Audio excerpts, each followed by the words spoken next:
Bison எனக்கு என்ன சொல்கிறேனே தெரியல அந்த படத்தை பற்றி. அதாவது ஒரு இமோஷ்னல் ரோலர் கோஸ்டரில் வந்து என்ன அந்த படம் வந்து போட்டுருச்சு. அதோட மாரி செல்வராஜ் வந்து எல்லா படத்துலேயுமே என்னை வந்து இந்த மாதிரி பண்ணுறாரு. அதாவது நான் முதல்ல வந்து மாரி செல்வராஜுக்கு என்ன சொல்ல விரும்புகிறேன்னா, ஒரு பிக் தேங்க்யூ. அதாவது ஒரு ஒரு இவ்வளோ பெரிய அரசியலை ரொம்ப ஈஸியாக வந்து புரிய வைக்கிறாரு.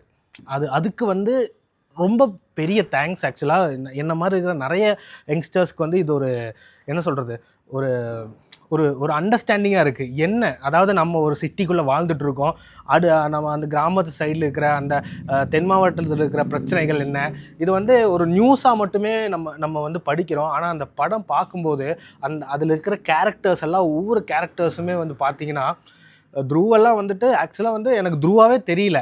அது வந்து அந்த படத்தில் நடிக்கிற அந்த கேரக்டராக தான் தெரிஞ்சு. நான் வந்து அந்த கேரக்டர், அந்த கதை, அந்த ஆர்க் எதுவுமே நான் ரிவீல் பண்ண விரும்பலை. ஏன்னா நீங்கள் வந்து கண்டிப்பாக தியேட்டரில் போய் எக்ஸ்பீரியன்ஸ் பண்ண வேண்டிய படம் தான் பைசன்.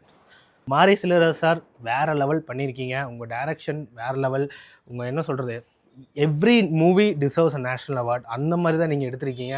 உங்களோட ரொம்ப இமோஷனலாக நான் வந்து ஃபீல் பண்ண படம் வந்து வாழை. அதுக்கப்புறம் வந்து ரொம்ப வந்து என்ன சொல்கிறது, ஒரு இமோஷ்னலாக, ஒரு ஹாப்பியாக, ஒரு மாதிரி கோவமாக பார்த்த படம் வந்து பைசன். ஓவராலாக ஒரு மூவியாக பார்க்கும்போது it was such a beautiful experience. Like அதுக்கப்புறம் இந்த அனிமல் மெட்டஃபர் வந்து நீங்கள் ஒவ்வொரு படத்துலையும் கொடுக்கறது வந்து செம. கண்டிப்பாக பைசன் போய் நல்ல தேட்டரில் பாருங்கள். கண்டிப்பாக தீபாவளி டைமில் எந்த படம் பார்க்கணுன்னு நீங்கள் கன்ஃபியூஸ்டாக இருப்பீங்க. என்னோட 100% ரெக்கமெண்டேஷன் பைசன்.